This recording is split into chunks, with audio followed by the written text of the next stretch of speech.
Here in Osun State, schools across the state have resumed academic activities after a long vacation amid the fuel price hike.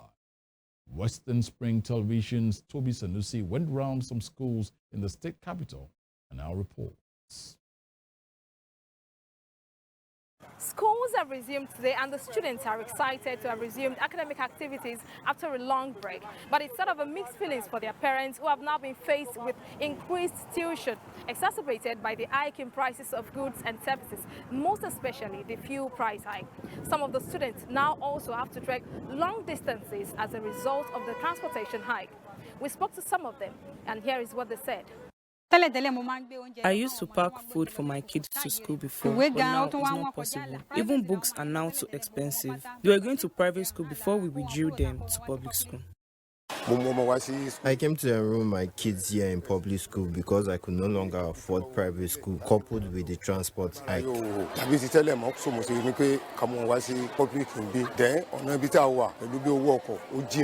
While enrolling their wards at CAC High School in Oshogbo, the Osun State capital today, the lamenting parents begged the government to ease their burden by providing free notebooks, textbooks and uniforms for students, saying the public schools are no longer free of tuition as well. If they can help we parents, one child can use a free textbook and pass it to another. Even public schools are now expensive and transport fare is killing. Government should please reintroduce free books and uniform for students. They were doing it before, but they have stopped. That will reduce our burden and leave us with just school fees and feeding. The students who resumed academic activities after a long vacation were seen across the state today boarding public transport, while others followed their parents in their personal vehicles as they troop in numbers to their school. But as a result of the increase in fuel price, some of these students have had their feeding allowances shelved, while some will now have to trek long distances to their schools, no thanks to the transportation hike. Last time we bought it to 200. I come with my younger brother, so we bought it differently. So it's going to be 400 when we are coming to school, 400 when we are going back. And they are giving us 1,000 before. Now, when the money has increased, that should be 300.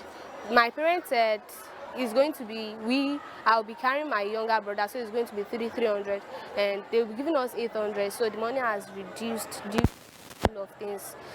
Currently now. Last time, we are entering motor at 150, but this time it's 200, and my parents have reduced the money for this freeze.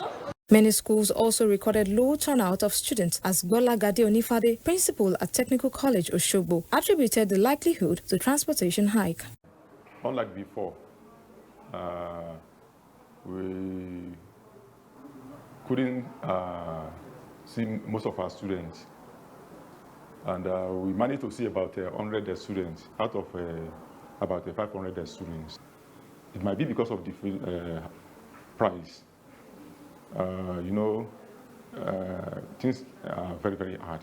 We want to be sincere. So those people that come, those students that come, manage to get to this place, and even the teachers. It's only because they don't have any other duty. That is why they must be here, whether they like it or not. Meanwhile, some private schools have also increased their tuition, coupled with the prices of other learning materials that have skyrocketed. Emmanuel Lashilola, a proprietor of Kings Park School, says the school was left with no choice but to increase the transportation fee of the students.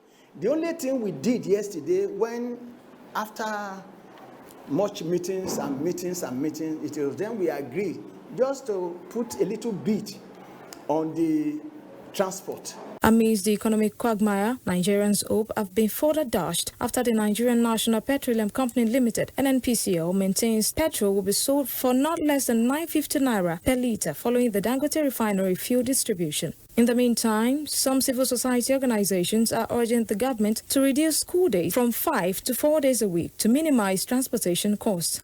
Toby Sanusi, Western Spring Television News.